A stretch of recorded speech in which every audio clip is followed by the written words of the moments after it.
গঙ্গা ভাঙন প্রতিরোধে বালির বস্তা ফেলাকে কেন্দ্র করে ব্যাপক দুর্নীতির অভিযোগ উঠেছে শামশেরগঞ্জের দেবীদাসপুর এলাকাতে বলে খবর পাওয়া গেছে। শনিবার দিন ঘটনাকে কেন্দ্র করে দেবীদাসপুর গঙ্গা ঘাটের কাছে ব্যাপক বিক্ষোভ দেখান একদল গ্রামবাসী। বিক্ষোভকারীদের দাবি, গঙ্গা ভাঙন প্রতিরোধে প্রাথমিকভাবে বালির বস্তা ফেলার কথা রয়েছে। অভিযোগ, বালির পরিবর্তে অর্ধেক বস্তা ভর্তি মাটি ফেলা হচ্ছে। আরও অভিযোগ, এই মাটিও থাকছে নির্ধারিত ওজনের চেয়ে অর্ধেকেরও কম। এলাকাবাসীর বক্তব্য, একটা বস্তায় অন্তত 35 কেজি বালি থাকার কথা, সেখানে বালির পরিবর্তে মাটি থাকছে 10 থেকে 12 কেজি। অর্ধেক বস্তা ভর্তি মাটি ফেলতে ঠিকাদারকে বাধা দেন গ্রামবাসীরা। বিষয়টি প্রতিক্রিয়া জানতে এদিন কল করা হয় শামশেরগঞ্জের বিডিও সুধীর চন্দ্র লুধকে। বিডিওর প্রতিক্রিয়া, তিনি এখনও নাকি বিষয়টি সম্পর্কে ওয়াকিবহাল নয়। উল্লেখ্য, 2020 সালে ভয়াবহ ভাঙন হয় এই এলাকা জুড়ে। ভাঙন মোকাবিলায় রাজ্য সরকারের মুখ্যমন্ত্রী বরাদ্দ করেন 100 কোটি টাকা।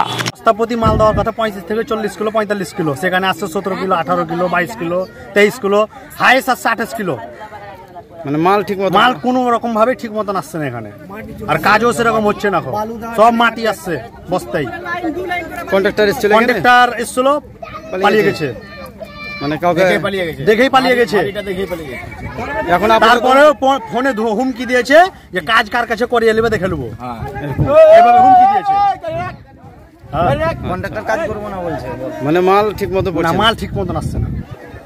আপনার নাম? আমার নাম আমিরুল ইসলাম। এই জায়গাটার নাম? এটা হচ্ছে আপনার দেবদাসপুর। এর আগে একটা বিরোধী হয়েছিল গিয়ে মাল কম দিয়ে মাটি ফেলা নিয়ে।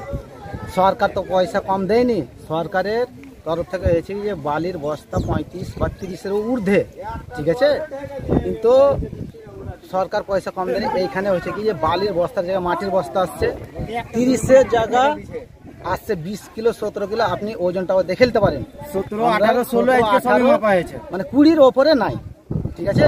এই কারণে আমরা বালির নৌকাকে আটকে রেখেছি। কন্ট্রাক্টর এসে সে বুঝটা দেবে, আমরা নৌকা ছাড়বো। কি কারণে? কন্ট্রাক্টরের লেবার বলছে কি যে আমরাকে মাটির জায়গা দেখাচ্ছে কন্ট্রাক্টরে, আমরা মাটি কাটছি। এবার কন্ট্রাক্টরের লোক এসছে কিন্তু কন্ট্রাক্টর আসেনি। ওরা বলছে কি যে না, আমরা বালি ভরতে বলেছি। তো বালির জায়গা মাটি কেন আসছে? আর যেটা বালির ওজন সেটা আপনার ধরেন যে 20 কিলো 18 কিলো, মানে 20-র নিচে সব।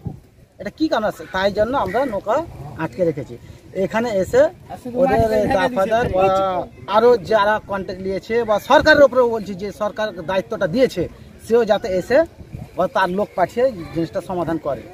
এটা ঠিক মতো মাল পড়ছে না, এটা কাউরি পয়সা নয়, সরকার দিচ্ছে ভালো করে বাঁধার জন্য।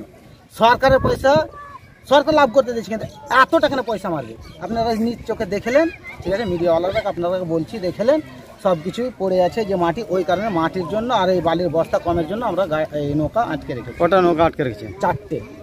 আচ্ছা, আপনার নাম? আমার নাম মিরাজ শেখ। আর এই জায়গাটার নাম কি? দেবীদাসপুর।